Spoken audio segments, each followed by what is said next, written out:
Everybody, today is November the 15th, and as always, we're gonna tell the pen story. This pen story had changed a lot of people's life, and it shed light into why something happened to our life and how we can create or manifest our dream life in a very certain way. So, are you ready? Let's get started. What is this? It's a pen. What do we use this pen for? To write. Now there's a dog inside the room. I'm gonna wave this in front of the dog. What does the dog do? The dog probably will sniff, lick, or chew the shade. Does the dog see this one as a pen? No. So for the dog, this one is not a pen, but for the human, this one is a pen. So who is correct? The dog or the human? The answer is both are correct. For the dog, this one is a chewing toy, but for the human, this one is a pen to write. The dog is correct in the dog world, and the human is also correct in the human world. So that is our first lesson. Both are correct. Now let's imagine that there is a table in front of me. So I'm gonna put this thing on the table, and then both the dog and I will walk out the room. So inside the room there be no human, no dog. What does this thing become? Either still a pen or a chewing toy. Or it becomes almost nothing, and the ancient wisdom called this as the emptiness. The emptiness is actually a very magical definition. As we understand the emptiness, we'll be able to achieve anything in our life. Just like Yishi Michael Roche applied the emptiness into his business and was able to build a business with revenue of $250 million a year. He's also able to help several refugees. So what is the emptiness? Why is that so magical? Let's go back to the page story, okay?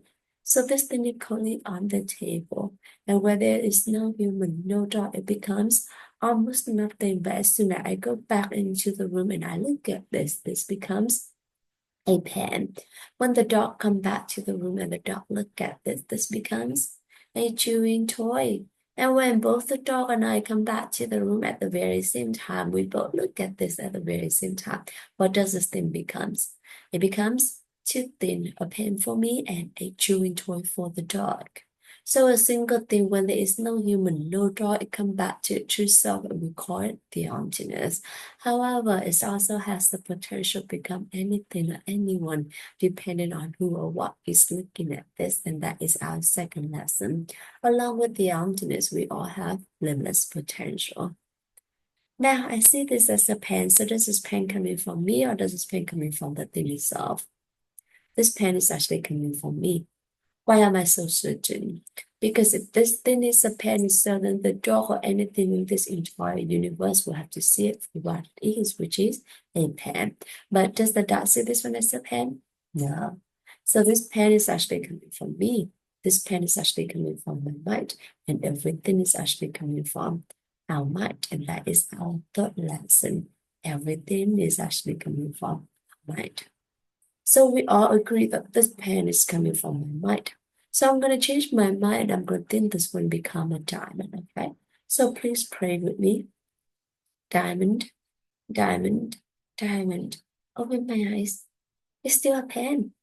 So what in my mind that forced me to see this as a pen but not a diamond? There are seeds inside our mind that the ancient wisdom call as karma.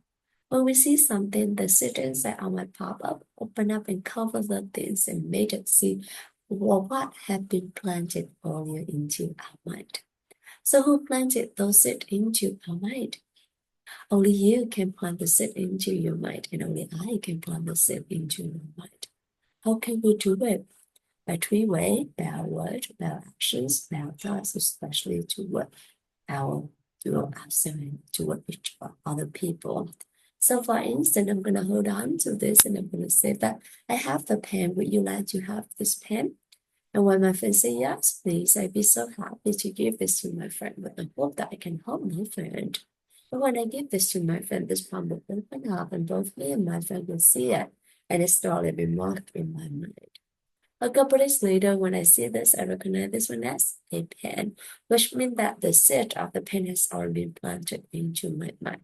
And now it pop up, open up, and cover this thing and make me see it at what had been planted earlier into our mind, which is a pen.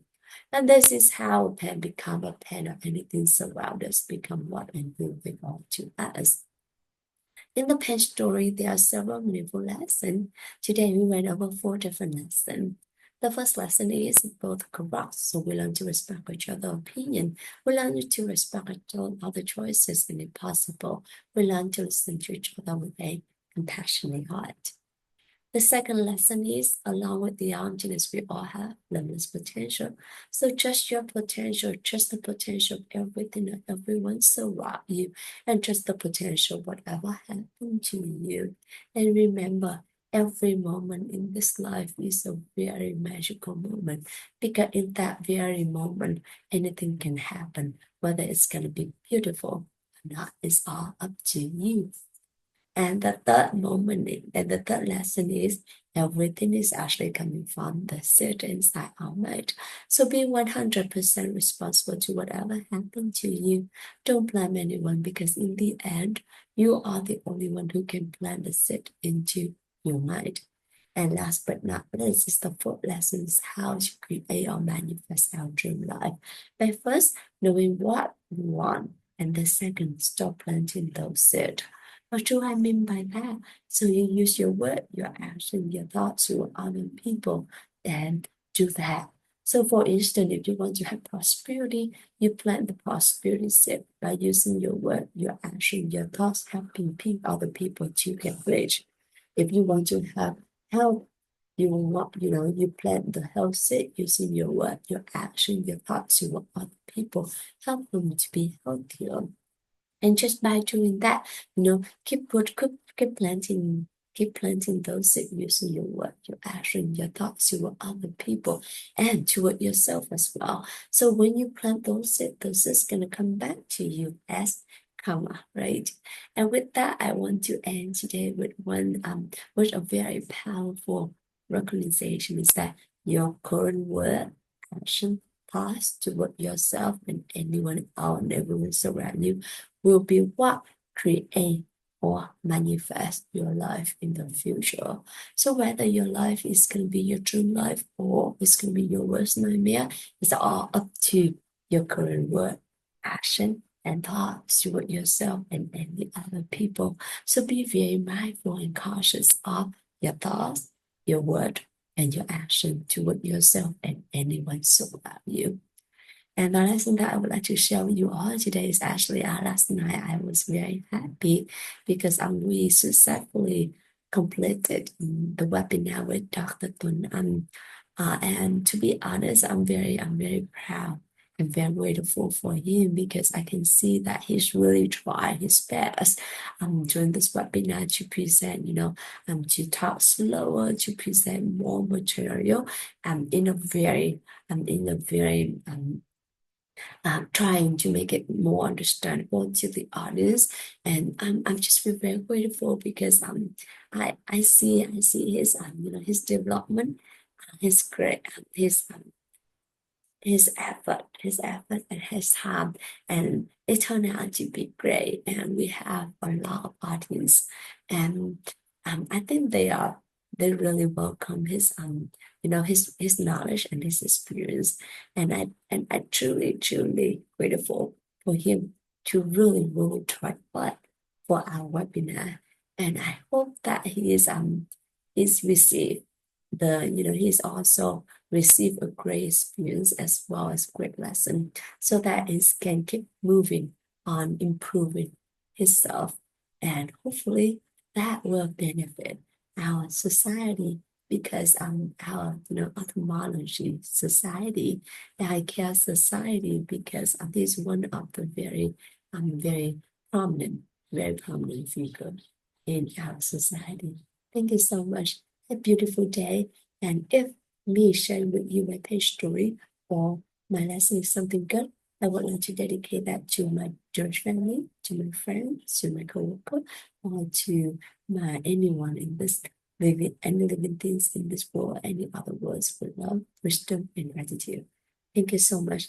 Have a beautiful day. Bye bye, dear. And thank you, Anu, for accompanying me in the 2000 day journey too. I really appreciate you. Bye bye.